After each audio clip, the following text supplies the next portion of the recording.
আসসালামু আলাইকুম, সবাইকে নতুন একটা ব্লগে স্বাগতম। সকাল সকাল ঘুম থেকে উঠে চলে এসেছি সমুদ্র পাড়ে। হাতে কিছুটা সময় আছে, আমাদের ঢাকায় ফেরার বাস 10টার দিকে। তো তার আগে যেহেতু সময় আছে, চিন্তা করলাম চলেই আসি একটু সমুদ্র পাড়ে। এই সময়টায় মানুষ অনেক কম ছিল, সেই কারণে আসলে সমুদ্র স্রোত এই সব কিছুর উপভোগটা আর ভালো করে করতে পারছিলাম। আয়ান আজকেও জেদ করলো ঘোড়ায় চড়বে, আর যেহেতু কিছুক্ষণ পর চলেই যাব তাই তাকে ঘোড়ায় চড়ানো হলো এবং সে একবার ঘোড়ায় চড়লে নামতে চায় না সহজে, তাই তাকে একটু ঘুরিয়ে ফিরে দেখানো হচ্ছে। গতকাল যেহেতু প্রথমবার ছিল অতটা বুঝতে পারেনি, তো আজকে একদম ভালোভাবে ফিল করছে, এনজয় করছে। গতকাল তো বিচে আসার পর আয়ানের চোখ খুলছিলই না, ঘুমের ঘোরে পড়ে যাচ্ছিল একদম। আর আজকে একটু ঠিকঠাক আছে, নিজেও মজা করতে পারছে।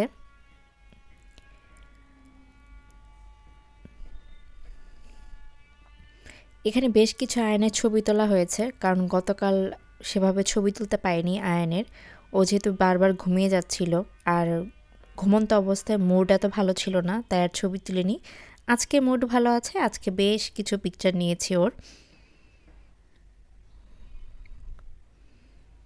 সবাই মাশাল্লাহ বলবেন, মাশাল্লাহ মাশাল্লাহ মাশাল্লাহ।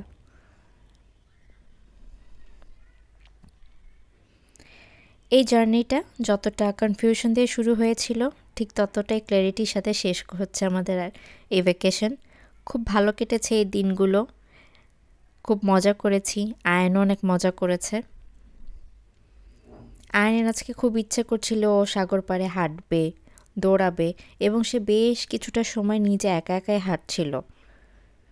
মানে পুরো সাগর পাড়টা সে একা একা হেঁটে হেঁটে ঘুরে ঘুরে দেখবে, এমন একটা অবস্থা। সকালের এই সময়টা যেহেতু মানুষ কম ছিল, সো আমরা পুরোপুরি ফিল নিতে পারছিলাম, সময়টা উপভোগ করছিলাম। একটা জায়গায় আসার পর সেই জায়গাটা বুঝতে একটু কমফোর্ট হতে সময় লাগে। সো গত দিনের থেকে আজকে আয়নের ইমপ্রুভ অনেক বেশি, ও বুঝতে পেরেছে আমরা ঘুরতে এসেছি এবং সেটা সমুদ্রের। ও খুব এনজয় করছিল। হোটেল রুমে ফিরে এসে আমরা রুম চেক আউট করে নেই এবং সব লাগেজ নিয়ে বাসে উঠে যাই। আমরা বাসে বসেই নাস্তা করি এবং আমরা সব খাবার নিয়ে সেভাবে বাসে উঠেছিলাম প্রপারলি। আয়নকে সকালে নাস্তা করে দেওয়ার পরে ও ঘুমিয়েছিল, সেই লম্বা একটা ঘুম, যেহেতু সকালে ওর ঘুমটা কমপ্লিট হয়নি। ও একদম বিকালের কিছুটা আগে ঘুম থেকে উঠেছে। আমরা একটা ব্রেক পেয়েছিলাম মাঝে, তো তখন ওর বাবা পিৎজা নিয়ে এসেছিল, সেটাই আমরা বিকালের নাস্তা হিসেবে খাচ্ছিলাম। আমাদের তিনজনেরই লাঞ্চ কমপ্লিট। এই পুরো জার্নিতে যতই স্লিপার কোচে যাওয়া আসা হোক কিংবা রুমে থাকা হোক, ঘুমটা না সেভাবে হয়নি। আমরা খুবই টায়ার্ড, গত ভিডিওগুলোতে দেখলে বোঝা যায় যে চোখের নিচে কালি পড়ে গেছে।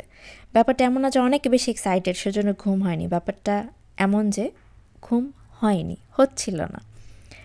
এনিওয়েজ, এই পুরো জার্নিতে অ্যাজ এ প্যারেন্টস আমরা চেষ্টা করেছি আয়ানকে খুব সুন্দর সুন্দর মেমোরিজ দেওয়ার। এই সব কিছুই ওর জন্য নতুন, সব কিছুই প্রথমবার, নতুন এক্সপিরিয়েন্স। এই সব কিছু ওর মনে নাও থাকতে পারে, এই ভিডিওসগুলো শুধুমাত্রই ওর মেমোরি হিসেবে রাখা। ও দেখবে, ও বুঝবে যখন ও বুঝতে পারবে। আমরা এই ফিরতি পথেও কথা বলছিলাম যে আমরা আবার আয়ানকে নিয়ে আসবো, আবার অনেক মজা করবো এবং তখন একটু বেশি সময় নিয়ে আসবো, কারণ দ্বিতীয় দিনে আয়ানের যে মুডটা ছিল সেটাই অ্যাকচুয়াল মুড, ওটা সময় লাগবে, তো বেশি সময় নিয়ে আসবো। অ্যাজ এ প্যারেন্টস কতটা করতে পেরেছি জানি না, বাট হোপফুলি খুব ভালো সময় কেটেছে আমাদের। এবং সব কিছু নতুন প্রথমবার হবার পরও আয়নও খুব মজা করেছে, আয়নেরও ভালো লেগেছে। আজকে এই পর্যন্তই, আল্লাহ হাফেজ, দেখা হবে কোনো নতুন একটা ব্লগে।